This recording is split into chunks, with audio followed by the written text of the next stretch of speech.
Noticentro 1, CMI. Buenas noches, bienvenidos a las noticias. Los siguientes son los tres hechos más importantes de hoy en Colombia. La política de alzas en el precio de la gasolina se mantendrá por lo menos 3 meses más. De acuerdo con el ministro de Hacienda, Ricardo Bonilla, la medida permanecerá para reducir el déficit del Fondo de Estabilización de Precios de los Combustibles. La meta es llegar a niveles entre 15.500 y 16.000 pesos por galón para el cierre de año. Ampliación de esta noticia en nuestra emisión nacional a las 9 de la noche. Protestas en el país por el alza en los combustibles generaron caos en las principales ciudades. Motociclistas, camioneros y volqueteros se tomaron las calles este lunes con una sola petición: congelar el precio de la gasolina y no subir el ACPM.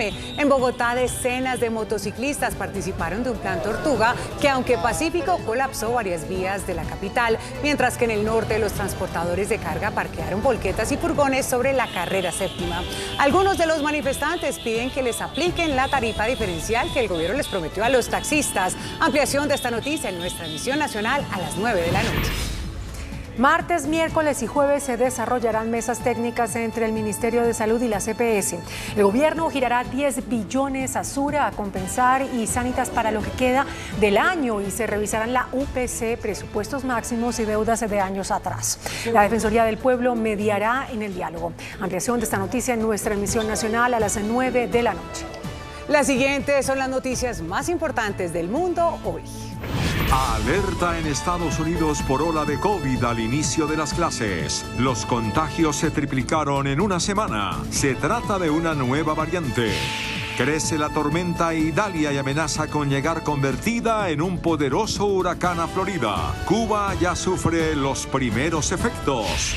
Ya hay fecha para el juicio contra Trump en Washington por la toma al Capitolio. Será el 4 de marzo.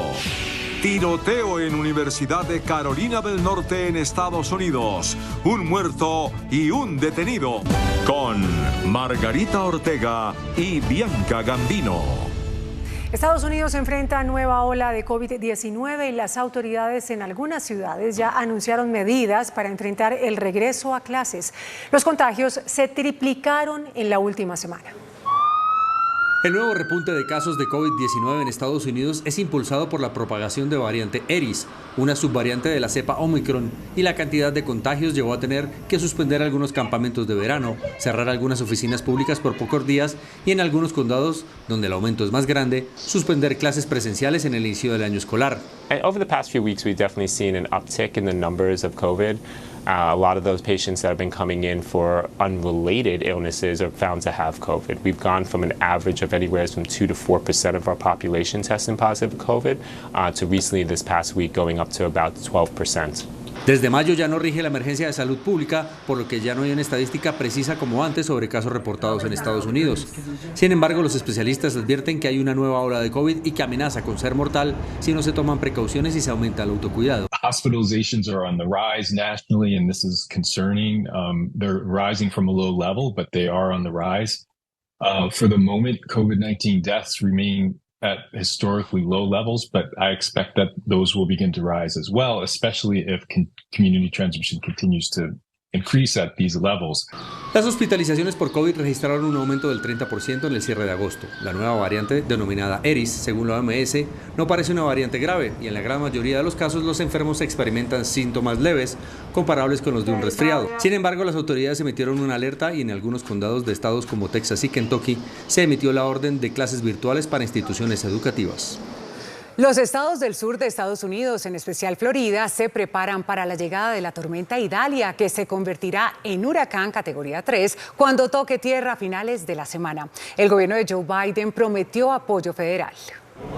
De acuerdo con el Centro Nacional de Huracanes, la tormenta tropical Idalia se encuentra cerca de la costa de Cuba y podría llegar a tocar tierra como huracán en el sur de Estados Unidos. El gobernador de Florida, Ron DeSantis, abandonó su campaña a la candidatura de la presidencia del país para volver a Florida. Advirtió a los residentes de su estado que esperen que la tormenta tropical Idalia continúe fortaleciéndose hasta convertirse en huracán cuando toque tierra a finales de esta semana. Now, there really doesn't seem anything to prevent it from continuing to strengthen. So this is going to be a major impact. El presidente de Estados Unidos, Joe Biden, aprobó oficialmente una declaración de emergencia para el estado que desbloquea más ayuda federal para Florida. Las órdenes de evacuación están en marcha para la costa oeste a medida que se acerca la tormenta tropical Idalia. Los equipos de la Agencia Federal para el Manejo de Emergencias estarán listos para ayudar a los equipos del estado si es necesario y se están estableciendo áreas de preparación con alimentos y agua. Por su parte, Cuba, que ya comenzó evacuación en varias zonas del país, decretó este lunes la fase de alerta ciclónica para sus provincias más occidentales ante el paso de la tormenta tropical Idalia, que ya ha dejado más de 4 ciudades inundadas, incluida la capital La Habana, Pinar del Río y Artemisa. En Estados Unidos, un helicóptero de rescate se estrelló en Florida. 2 personas murieron y otras 4 personas tuvieron que ser hospitalizadas al estrellarse sobre un edificio. Un helicóptero de una brigada antiincendios del condado Broward, al sureste del estado, por causas aún no determinadas. Fijan la fecha del histórico juicio de Donald Trump por el que lo acusan de querer interferir en el estado de Georgia a las elecciones de 2020. Será a principios de 2024.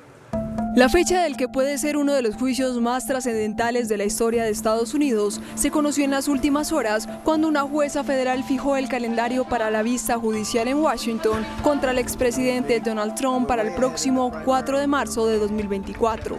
Pocos días después del episodio inédito de la foto policial del expresidente tomada en una prisión de Georgia como consecuencia de su 4ª acusación penal, la suerte del favorito de las primarias republicanas dependerá en parte de la jueza de la Corte de Distrito Tanya Chutkan.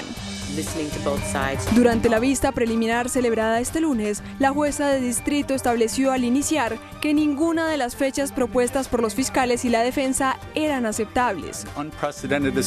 Jack Smith, el fiscal especial del caso, había propuesto el 2 de enero de 2024 como la fecha para iniciar el juicio, mientras la defensa pedía comenzar en abril de 2026. Los fiscales del caso aseguraron ante la juez que tienen cerca de 12,8 millones de páginas de documentos probatorios en la acusación, que se deriva de la investigación masiva del Departamento de Justicia de los disturbios del 6 de enero de 2021 en el Capitolio de Estados Unidos por una multitud de partidarios de Trump. Contra el magnate pesan 4 cargos, 3 de conspiración y 1 de obstrucción en relación a la supuesta planificación organizada de él y sus aliados para evitar la certificación de los votos electorales del 6 de enero de 2021. Por otro lado, se conoció que en el otro caso que se lleva a cabo en Georgia, Trump y sus 18 coacusados en el caso por supuesta interferencia en las elecciones de 2020 en ese estado serán encausados el próximo 6 de septiembre en la Corte del Condado de Fulton. Y el presidente del Congreso de Estados Unidos, el republicano Kevin McCarthy, anunció que iniciará un juicio político contra el presidente Joe Biden. McCarthy condenó lo que calificó como cultura de la corrupción en la familia presidencial al argumentar que el mandatario y sus hijos se habrían beneficiado de jugosos pagos cuando Biden era vicepresidente en el gobierno de Barack Obama. Asegura pues tener pruebas de que la familia Biden creó al menos 20 empresas fantasma y a través de ellas se benefició de manera ilegal. El republicano asegura también que cuenta con las pruebas y que muy pronto tendrá los votos suficientes para juzgar al presidente en la Cámara de Representantes. Ucrania anunció la reconquista de un pueblo en el sur de su territorio y exhibió imágenes de una operación clave para la contraofensiva. Ucrania anunció hoy que sus tropas reconquistaron el pueblo de Robotín en la línea del frente sur, donde sus fuerzas han centrado una contraofensiva contra posiciones rusas. Además, aseguran que sus fuerzas están avanzando al sureste de Robotín y al sur de Malatomavska. Ambos pueblos se encuentran en la región de Zaporizhia, que el Kremlin afirmó haber anexado el año pasado a pesar de no tener control militar total sobre ella. Kiev publicó un video además en donde muestra cómo ha estado limpiando los campos para despejar las minas terrestres dejadas por las tropas rusas. Ucrania recuperó durante la semana pasada otro kilómetro cuadrado en el flanco sur de Bakhmut, en la provincia oriental de Donetsk, y suma un total de 44 kilómetros de territorio liberados en los alrededores de la ciudad desde que diera por comenzada su contraofensiva a principios de junio. En Estados Unidos se registró un tiroteo en la Universidad de Carolina del Norte que dejó un miembro del personal muerto. Hay un sospechoso bajo custodia. Esta tarde se activó una alarma de evacuación y emergencia en la Universidad de Carolina del Norte, luego de que varios testigos informaron a la policía del campus que vieron un hombre armado deambulando en los pasillos. Minutos después, en el edificio de los laboratorios, se escucharon disparos. La universidad confirmó lo que todos temían. This afternoon, shortly after 1 p.m., UNC police were notified of shots being fired in Cotto Laboratories on our campus. The suspect was eventually apprehended and is now in custody. I'm grieved to report that one of our faculty members was killed in this shooting. This loss is devastating, and the shooting damages the trust and safety that we so often take for granted in our campus community.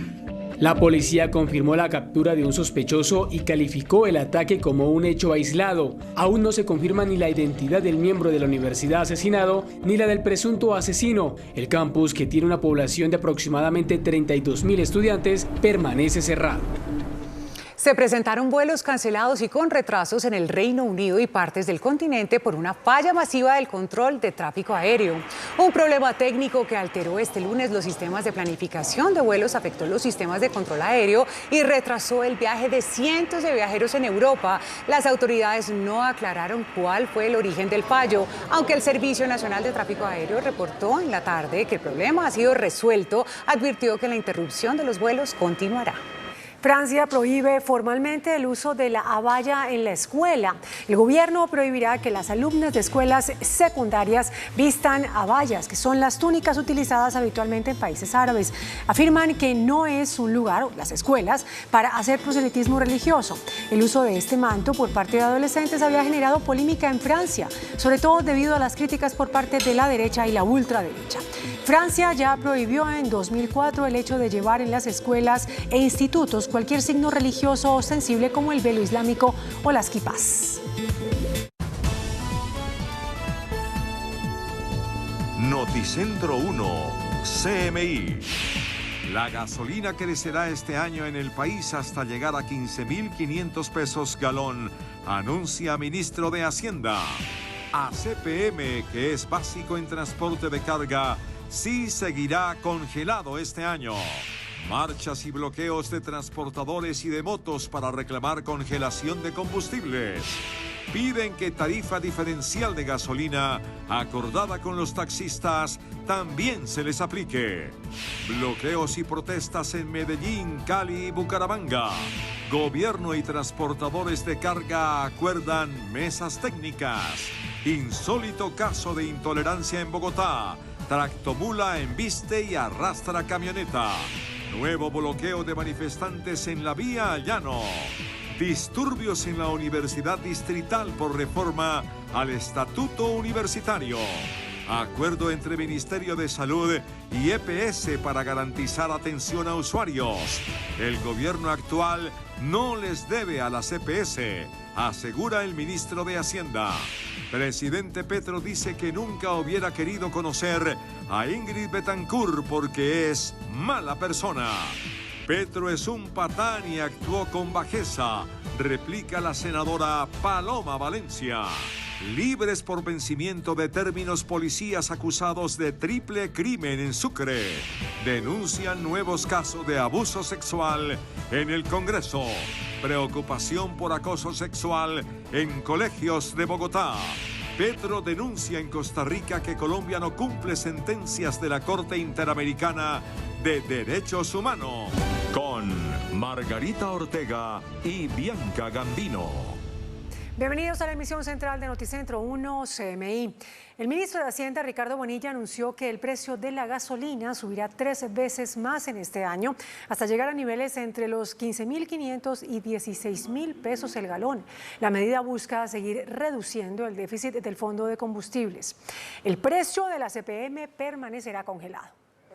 La política de alzas en el precio de la gasolina se mantendrá por lo menos 3 meses más, de acuerdo con el ministro de Hacienda Ricardo Bonilla, al manifestar que la medida permanecerá para reducir el déficit del Fondo de Estabilización de Precios de los Combustibles. La meta es llegar a niveles entre 15.500 y 16.000 pesos para el cierre de año. En gasolina faltan unos 3 incrementos. Depende finalmente de cómo es el comportamiento del precio internacional Y lo que uno podría decir es que el precio, como ha bajado el precio del petróleo, eso significa que también baja el precio de la gasolina, el déficit, la brecha se está cerrando más rápidamente, estamos mirando efectivamente hasta dónde la cerramos. Desde el inicio de la administración del presidente Gustavo Petro, se viene presentando una escalada de precios en la gasolina. De septiembre a octubre de 2022 se registró el primer incremento de 200 pesos a 9.380 pesos, valor que se mantuvo mensualmente hasta diciembre de ese año, cuando llegó a 9.778 pesos. A partir de enero de 2023, el incremento fue mayor.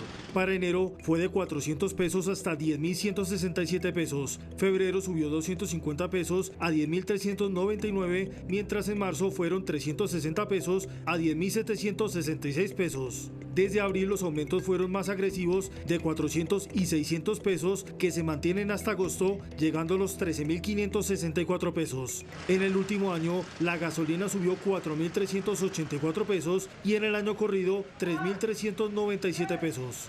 Por el lado de la CPM no se tomarán medidas este año. Lo que hemos planteado desde inicios del año es de que primero buscamos cerrar el déficit, la brecha en el precio de la gasolina corriente y después vamos a mirar qué pasa con el diésel. El ministro Bonilla garantizó el diálogo con los sectores como el gremio de los taxistas, que han mostrado su inconformidad. Caos y colapso del tráfico provocaron durante gran parte del día en Bogotá las marchas de transportadores y motociclistas que protestaron por los continuos aumentos en los precios de la gasolina. El alza en los combustibles rebosó la paciencia de los conductores. Es que no más alzas. Motociclistas, camioneros y volqueteros se tomaron las calles este lunes con una sola petición: no subirle más a los combustibles. Es la petición que estamos haciendo nosotros como transportadores. Una marcha contra el presidente Petro para que nos baje los combustibles. Los motociclistas se reunieron en la biblioteca Virgilio Barco. Decenas de conductores participaron de un plan Tortuga que, aunque pacífico, colapsó varias vías. Por el abuso exagerado del alza en los combustibles, esto es un abuso. Es absurdo que un gobierno en menos de un año ya haya colocado el combustible casi el 50% de su valor inicial. Es ilógico que se tengan recursos para apoyar y subsidiar delincuentes, pero no haya cómo subsidiar el transporte. En el norte, los transportadores de carga se hicieron sentir, parqueando las volquetas y furgones sobre la carrera séptima con 172, realizando algunos bloqueos intermitentes. El gobierno nos viene amenazando que después de las elecciones regionales de concejales y alcaldes van a empezar a incrementar el valor de la CPM para liberar fondos para subsidiar a quienes no quieren trabajar. Algunos piden que se les aplique la tarifa diferencial que les prometió el gobierno a los taxistas. También tenemos un parque automotor como estos que se ve afectado porque el 80% de ese parque automotor trabaja con su moto. Si hay esa fórmula mágica, ¿por qué no hay para las motos y los vehículos? No es un tema de equidad. Si no quedamos todos en la cama o todos en el suelo, porque no se puede únicamente a unos poquitos darles un beneficio y los otros quedamos por fuera. Desde octubre del año pasado, la gasolina ha subido más de 4.300 pesos en el país. Y en varias ciudades del país, las protestas de los transportadores causaron traumatismos en la movilidad. En Medellín y el Valle de Aburrá, la movilización contra el aumento de la gasolina fue convocada en 7 puntos de acceso a la ciudad. Decenas de camiones fueron detenidos en la autopista norte, sobre la Fiscalía General y el Parque Juanes de la Paz. Por varias horas, esta vía permaneció bloqueada, pero al finalizar la tarde se abrió paso de manera intermitente. A la movilización también se unió un grupo de taxistas que expresó inconformidad con las tarifas diferenciales ofrecidas por el gobierno.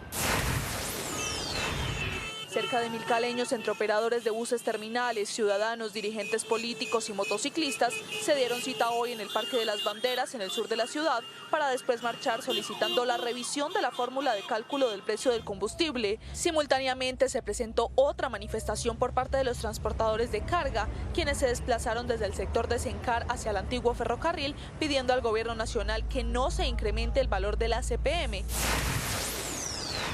Por casi 12 horas, motociclistas, transportadores informales y algunos taxistas realizaron jornadas de protestas bloqueando con sus vehículos los ingresos y salidas de Bucaramanga, Girón, Florida Blanca y Piedecuesta.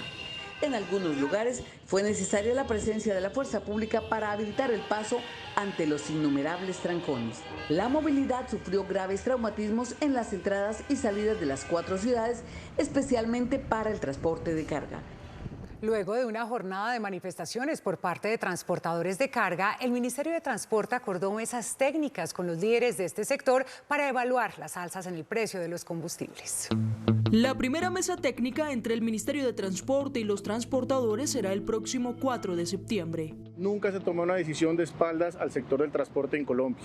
Estas mesas de diálogo terminan con unos compromisos donde nosotros tenemos un equipo que está ya organizando varias de estas preocupaciones hoy que tiene el sector transporte de carga. Entendamos por combustibles, gasolina y diésel.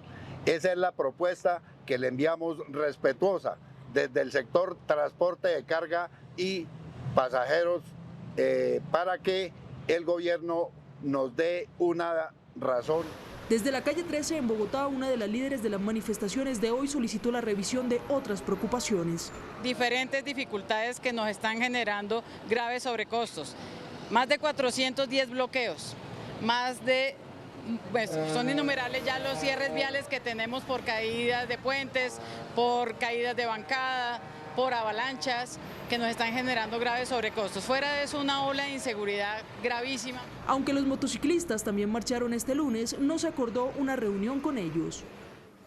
En un hecho de intolerancia, el conductor de una tractomula embistió y arrastró una furgoneta en la localidad de Suba, en el norte de Bogotá. En este video quedó registrado el hecho de intolerancia que causó pánico en la calle 170 con 54. La camioneta blanca, en un acto temerario, cierra en varias oportunidades a la tractomula, sin imaginar lo que estaba por suceder. Están peleando 2 carros. El conductor del vehículo de carga lo embiste y lo arrastra por más de 20 metros. En la marcha, el conductor de la van intenta frenar y maniobrar para evitar ser volcado. El conductor resultó lesionado y fue trasladado a un centro asistencial. Según testigos, los transportadores venían peleando antes del incidente. Las autoridades de tránsito multaron a los 2 conductores e inmovilizaron los 2 vehículos. Los transportadores de servicio especial bloquearon la vía Bogotá-Villavicencio. Piden que los dejen trabajar por ese corredor vial por donde solo están transitando vehículos de carga. Nuevamente permaneció cerrada la vía Bogotá-Villavicencio en el sector de Llano Lindo, a la salida de la capital del Meta. Esta vez son los transportadores de servicios especiales que bloquean la carretera. Nosotros en este momento somos un gremio de más de 600 vehículos que se ha visto seriamente afectado por el tema del cierre de la vía. Al igual que los camioneros, pues solicitamos que nos abran y nos permitan trabajar un porcentaje por lo menos de tiempo. Los días de cierre y el no estar autorizados para circular les han generado pérdidas económicas millonarias. Las personas no tienen con qué pagar las cuotas del carro, los empleados han tenido que despedirlos porque no hay forma de producir, y de esos 500 carros solamente suben 2 o 3 a Bogotá por Guateque. Y eso por Guateque la gente no va a pagar el expreso que vale. Este gremio transporta a más de 3.000 personas diariamente entre Bogotá y Villavicencio. Esta situación no permitió que los transportadores de carga pesada circularan en el horario establecido por la ANI. Fuertes disturbios se registraron a las afueras de la Universidad Distrital de Bogotá. Las manifestaciones paralizaron por varias horas en la avenida Circunvalar. Este lunes se registraron disturbios en la Universidad Distrital sede Vivero. Encapuchados lanzaron piedras y explosivos artesanales a la vía, lo que obligó a la intervención de la fuerza pública. Los choques se extendieron por más de 2 horas, colapsando el tráfico sobre la avenida Circunvalar. Varios niños, pacientes con discapacidad del Instituto Roosevelt, se vieron afectados. Tocó cargar al niño de subida porque imagínate esa subida y no hay transporte, no hay nada, todo está bloqueado pues, por la manifestación de los de la universidad. Los bloqueos se registraron por el inconformismo de los estudiantes con la reforma a los estatutos de la universidad. Los manifestantes piden elección democrática del rector. La Defensoría del Pueblo adelantará mesas de concertación entre el Ministerio de Salud y las EPS. El gobierno girará 10 billones de pesos a compensar Sura y Sanitas para lo que queda del año. Se revisará el valor de los recursos entregados a las EPS y las deudas de años atrás para evitar complicaciones en la atención. Durante este martes, miércoles y jueves se adelantarán las mesas de concertación entre el Ministerio de Salud y las EPS para garantizar la sostenibilidad financiera de esas entidades para lo que resta del año. 3 temas que nos parecen fundamentales: la suficiencia de la UPC, ¿cierto? los presupuestos máximos y además deudas que podrían estar pendientes no de ahora, sino inclusive de anteriores gobiernos. Aportemos todos en esa conversación para asegurar que el cálculo a futuro se hace de manera más ajustada a las realidades de gasto y de consumo del sistema. El gobierno se comprometió a girar 10 billones de pesos a Sura, Compensar y Sanitas durante los próximos 4 meses. Si continúan atendiendo a los pacientes. Si no atienden a los pacientes, pues no les podemos seguir girando. Pero si continúan, como ya han dicho, que van a continuar atendiendo a los pacientes, pues les vamos a girar mensualmente todos los requerimientos. La Defensoría del Pueblo mediará las mesas de trabajo. Por invitación del Gobierno Nacional, la Defensoría del Pueblo seguirá ejerciendo su rol de mediador y de garante de los acuerdos a los que se avance. En ese sentido, es una reunión sin lugar a dudas muy satisfactoria para buscar un encuentro. Esta misma semana se reanudará el debate de reforma a la salud en el Congreso. El ministro de Hacienda, Ricardo Bonilla, aseguró en el Congreso que el gobierno del presidente Petro no tiene deudas con las EPS. Advirtió que lo que reclaman esas entidades son dineros que los anteriores gobiernos no les pagaron. El ministro de Hacienda, Ricardo Bonilla, al atender un debate en la Comisión Primera del Senado sobre el presupuesto general de la Nación, afirmó que el sector de la salud ha recibido un gran aumento de recursos y explicó que la polémica con las EPS no es por falta de financiación este año. Ya ustedes entendieron en el debate de salud que el problema no era los recursos de este año, que lo que finalmente nos están pidiendo es que les paguemos la deuda de una década de atrás. Y ya. Porque si no se quiebran. No se quebraron hacia atrás, pero hoy sí se quiebran si no les pagamos la deuda de atrás. En tono irónico, el ministro también dijo que las deudas de las EPS nunca tuvieron un punto final. Hablemos no de punto final, como hicieron en salud, que finalmente fueron puntos suspensivos, no finales. Siguen siendo suspensivos. Ahora la pregunta es, ¿cuántos suspensivos le pongo? Porque ya llevan 10 años, 10 puntos suspensivos. El ministro Ricardo Bonilla aseguró en la Comisión Primera que para el presupuesto del año entrante ninguna entidad pública recibirá menos recursos que los que tuvo este año. Todo está listo para el regreso de la politóloga Laura Sarabia al gobierno del presidente Gustavo Petro. Asumiría la dirección del Departamento de Prosperidad Social en reemplazo de Cielo Rusinque, quien llegará a la jefatura de gabinete de la Casa de Nariño. El regreso de Laura Sarabia al gobierno nacional está prácticamente decidido. Ella, considerada hasta junio pasado como la persona más cercana al presidente Gustavo Petro y por lo mismo la más poderosa de la Casa de Nariño, llegaría a dirigir el Departamento de Prosperidad Social, DPS, entidad que tiene un presupuesto cercano a los 6 billones de pesos. El cargo al que llegaría la joven politóloga, aunque es de gran interés para el presidente por los programas de contenido social que maneja, no tiene la influencia ni el poder de la jefatura de gabinete que ocupó Sarabia hasta hace 3 meses. Precisamente, para ocupar esa jefatura de gabinete y la secretaría privada de la Casa de Nariño, llegaría la abogada constitucionalista Cielo Rusinque, directora del DPS. Si el presidente Petro ratifica esos cambios, estaría asegurando el manejo casi directo de los recursos de prosperidad social y haciéndose a una persona afín a su ideología política y considerada del ala radical de la Colombia humana, como lo es Cielo Rusinque, para que le defina su agenda y controle el gabinete ministerial. Ante las afirmaciones de la ex candidata presidencial Ingrid Betancourt en el sentido de que el presidente tiene una adicción y sufre de depresión, el mandatario respondió hoy en sus redes sociales que ella es una mala persona. Obviamente yo hago la relación. La afirmación hecha por la ex candidata presidencial Ingrid Betancourt y ratificada esta mañana en una entrevista que le dio a Caracol Radio, desató la respuesta del presidente Gustavo Petro por medio de su cuenta de Twitter.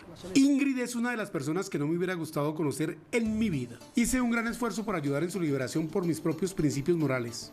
Le di hospitalidad en mi propia casa, pero de ella no recibo sino su calumnia. Una actitud así solo puede provenir de una mala persona. La senadora Paloma Valencia afirmó que el presidente Gustavo Petro actuó con bajeza y patanería contra Ingrid Betancourt en la entrevista que le concedió a la revista Cambio Digital.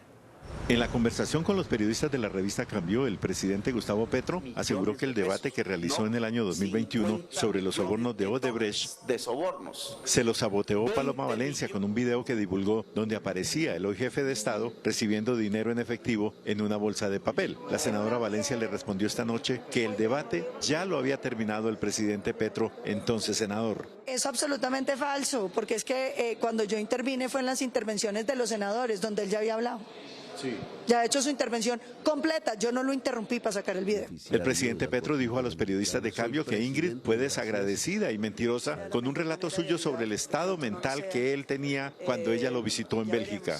No solamente misógino con la mujer, sino patán con una víctima y una persona que ha sufrido tanto como Ingrid Betancourt, que está contando unos hechos delicados. Y eso tiene una solución muy fácil, que se hagan los exámenes para saber si tiene algo o simplemente es pura pereza. Para la senadora Valencia, el presidente Petro no ha dado suficientes razones sobre recepción de dinero en efectivo en sus campañas políticas. Un juez dejó en libertad a 10 policías implicados en el homicidio de 3 jóvenes en el municipio de Chochó, en Sucre.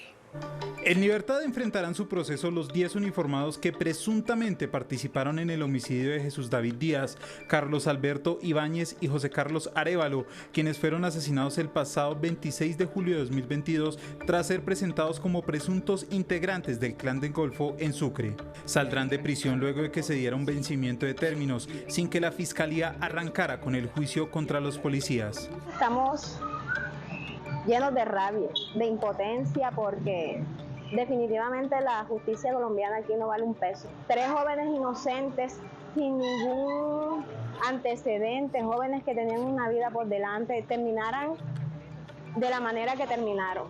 Así las cosas, solo quedará detenido por este caso el coronel retirado Benjamín Núñez, quien fue condenado a 29 años de cárcel tras aceptar su participación en el crimen y llegar a un acuerdo con la Fiscalía.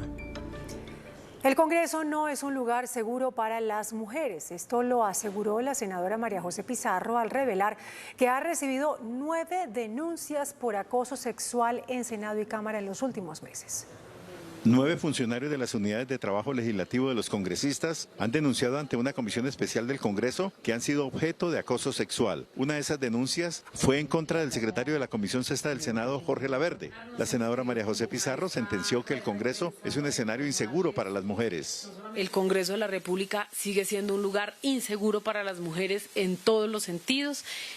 Las mujeres están en condición de vulnerabilidad en el Congreso de la República. La senadora Pizarro asegura que no han detectado una red de trata de personas, como lo denunció el ex senador Gustavo Bolívar. Nosotros no tenemos evidencia de una red de trata, no se nos ha llegado información. Entendemos que la Corte Suprema y la Procuraduría están avanzando en investigaciones después de lo denunciado por el ex senador Bolívar. Fue denunciado un funcionario de la unidad legislativa de la senadora del Centro Democrático, Paola Holguín.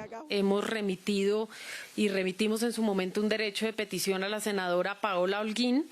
Ella informó que cuando tuvo conocimiento de esta conducta dio por terminada la relación laboral con esta persona, con este integrante de su UTL. De las 9 denuncias que recibió la comisión especial, 8 fueron enviadas a la vicefiscal y una pidió que no se hiciera ninguna denuncia por temor a represalias del victimario, aseguró la senadora María José Pizarro. Y precisamente sobre el tema de la violencia sexual contra la mujer, esta noche en el programa Preguntas Yamit, la senadora María José Pizarro reconoció que siendo niña fue víctima de abuso. ¿Usted ha sido abusada? Sí, por supuesto. ¿Qué pasó? Claro.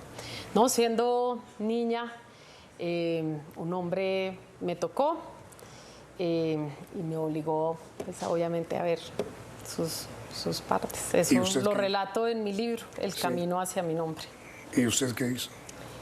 No, pues durante mucho tiempo no dije nada. Era una niña pequeña y con los años como que fui entrando en razón, pregunté si el lugar era así, todo lo que yo más o menos vagamente recordaba.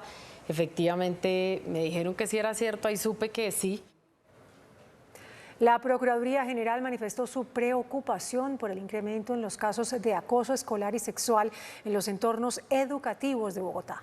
Poder y la resistencia de a propósito del caso de acoso escolar y racismo que sufrió la hija de Juliet de Rivero, representante de la ONU en Colombia, en un reconocido colegio de Bogotá, la Procuraduría revela cómo avanza el plan de choque que inició en la capital del país contra el bullying. Muchísimos casos, mira, solo en esas 119 instituciones que visitamos se reportaron 385 eventos de acoso escolar y 57 de acoso sexual en los entornos educativos. En 2022 recibieron 41 solicitudes de intervención por casos de acoso y en lo que va del año han recibido 12. Y aquí también abordar no solamente a la víctima, sino también al presunto agresor o agresora.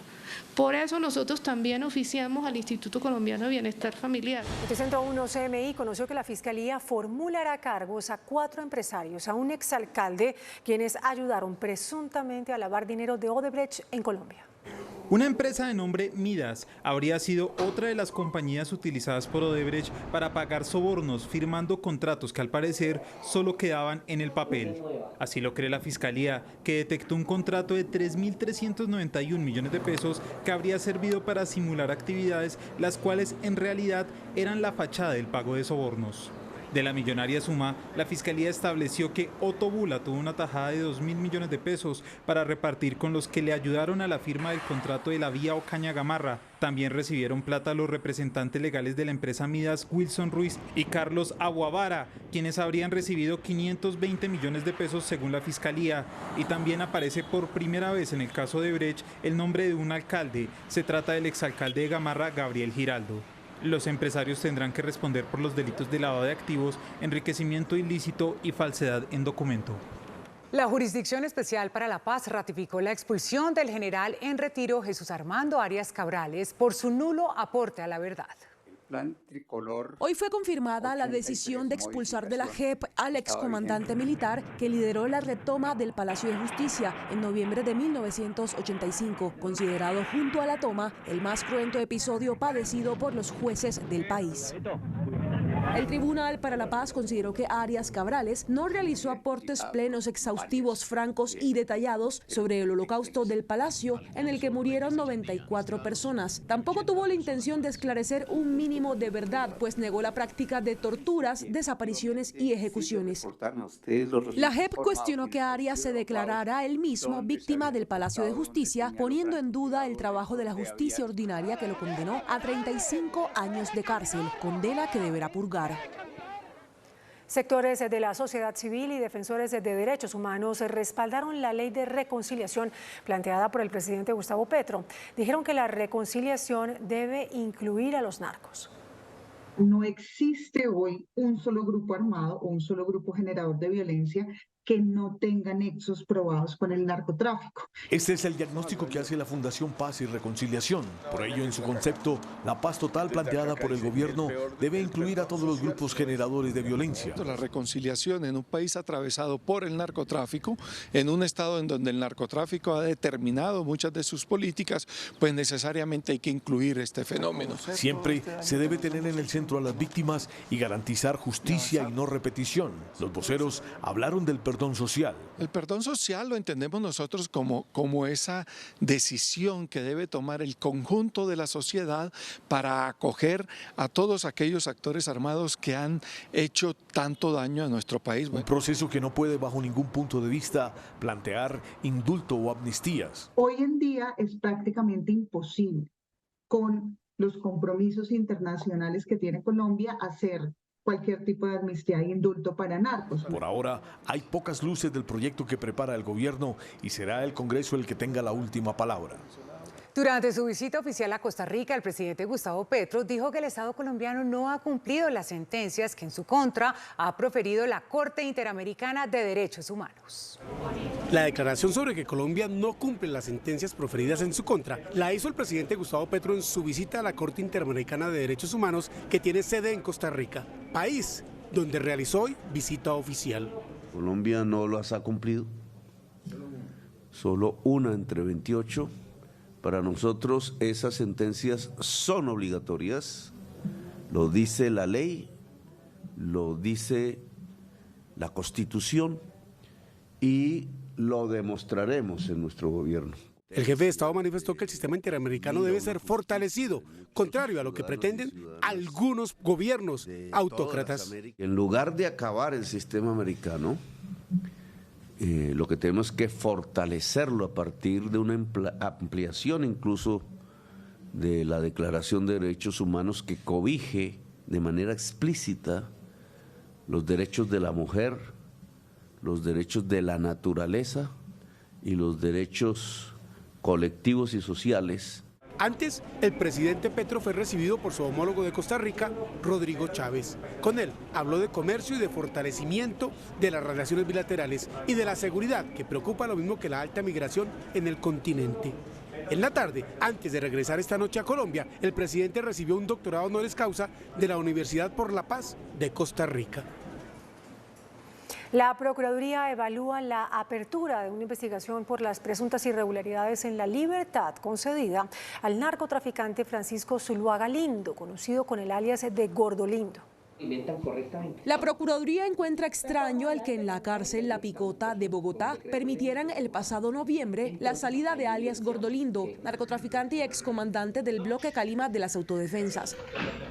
Según el IMPEC, solo un día después de su liberación les llegó una notificación sobre una nueva condena en su contra. Requerimos a la Dirección General del IMPEC con el fin de establecer cuáles fueron los procedimientos, las verificaciones que realizaron a la hora de conceder o colocar en libertad a esta persona que tiene muchos requerimientos por parte de las autoridades judiciales y de la que fuimos informados, al parecer o presuntamente, se le dio o se le otorgó esa salida sin una verificación exhaustiva.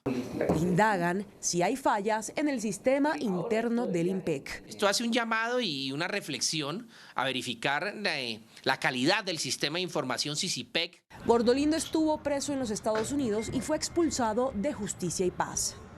Masiva fuga de reclusos de una estación de policía en Bogotá. 34 detenidos escaparon agrediendo a su paso a un uniformado. 34 reclusos se fugaron de la estación de policía de Teusaquillo en Bogotá. Pero la recaptura de 19 privados de la libertad, quedando, lógicamente en estos momentos estamos ya en la búsqueda de 16. La situación es dramática en estaciones de policía por el hacinamiento. Hay que tener claridad de que la capacidad para tener nosotros esas personas privadas de la libertad, que inicialmente se había hecho transitoriamente, era para tenerlos privados de la libertad en una forma transitoria mientras que son dejados a disposición. La localidad más afectada es Usaquén, con un hacinamiento del 320%. Le sigue Usme con 445% y en tercer lugar está Ciudad Bolívar con 386% de hacinamiento. Esta semana se conmemora el Día Internacional de las Víctimas de Desapariciones Forzadas. La unidad de búsqueda de personas dadas por desaparecidas ha reportado la recuperación de 929 cuerpos. Hemos recuperado más de 900 cuerpos, algunos nosotros solos, algunos en compañía de nuestras instituciones hermanas, aliadas. La unidad de búsqueda se creó mediante el Acuerdo de Paz de La Habana e inició su trabajo a finales de 2018, tratando de ubicar a 103.955 personas dadas por desaparecidas en contextos del conflicto armado. Hemos encontrado a 16 personas con vida, por ejemplo. Eso nos llena también enormemente de emoción porque cumplimos inclusive con eso, con el primer principio rector de la búsqueda, que es a las personas hay que buscarlas con vida. La unidad avanza en la búsqueda de centenares de personas arrojadas a territorio venezolano, según denunció el ex jefe paramilitar Salvatore Mancuso. El gobierno de Canadá anunció la donación de $6 millones al Estado colombiano para utilizarlos en programas de economía del cuidado. La donación hecha por Canadá y anunciada por el ministro de Desarrollo Internacional debe ir dirigido sobre todo a madres cabeza de familia que se dedican a cuidar a sus hijos. Estoy acá hoy para reconfirmar nuestro compromiso y nuestro apoyo. Nos juntamos a sus esfuerzos. La vicepresidenta Francia Márquez agradeció la donación de $6 millones canadienses. El momento que nos asiste, si hay una disposición del gobierno de Canadá, mensaje traído pues por el ministro, y es contribuir en la igualdad y la equidad de género en este país. El dinero será desembolsado por medio de ONU Mujeres. El Frente de Guerra Oriental del ELN dejó en libertad al soldado Ariel Osvaldo Ríos, secuestrado en Fortul, Arauca. El militar, perteneciente al batallón de alta montaña número 10, con sede en Buga, Valle del Cauca, había sido capturado por el grupo guerrillero en la vereda Caranal del municipio de Fortul. El militar fue entregado a una comisión humanitaria de la Iglesia Católica y la Defensoría del Pueblo. Las autoridades en Chile detuvieron a Pedro José Silva, alias Tata, señalado líder de una banda de paseo millonario requerida por las autoridades de Estados Unidos y Colombia. Una peligrosa banda de paseo millonario que utilizaba drogas para incapacitar a sus víctimas está a punto de ser extraditada a Estados Unidos, pues sus miembros estarían involucrados en el secuestro de 2 funcionarios de la Embajada de Estados Unidos en Colombia. El último de sus integrantes cayó en Chile, luego de que se escapara de las autoridades nacionales. Mediante un juicio de extradición, la pertinencia de enviarlo al país que lo está requiriendo, en este caso Estados Unidos, por delitos cometidos en Colombia, en contra de 2 ciudadanos norteamericanos. La banda también tiene cuentas pendientes en Colombia, pues en uno de sus robos, una de las víctimas recibió una dosis excesiva de droga, lo que llevó a su muerte. Por alguna frontera de manera irregular debió haber salido rumbo hacia el sur del continente. Allá se dice que efectivamente se identificaba con los documentos de otra persona. La banda es requerida tanto por Estados Unidos como por Colombia. El Metro de Medellín suspendió la operación comercial en todas las estaciones de la línea A y B en plena hora pico por una falla técnica en uno de los trenes. La empresa de transporte público explicó que en la tarde se reportó una novedad en uno de los trenes que ocasionó un atraso en las frecuencias. En medio de la congestión, decenas de pasajeros se bajaron y caminaron por la línea férrea, lo que obligó a la suspensión del servicio por seguridad. La Organización para la Cooperación y el Desarrollo Económico reportó un crecimiento de la economía del 0,4% entre los países miembros de ese organismo durante el segundo trimestre del año. Colombia está entre las mejores de Latinoamérica. La noticia económica del día.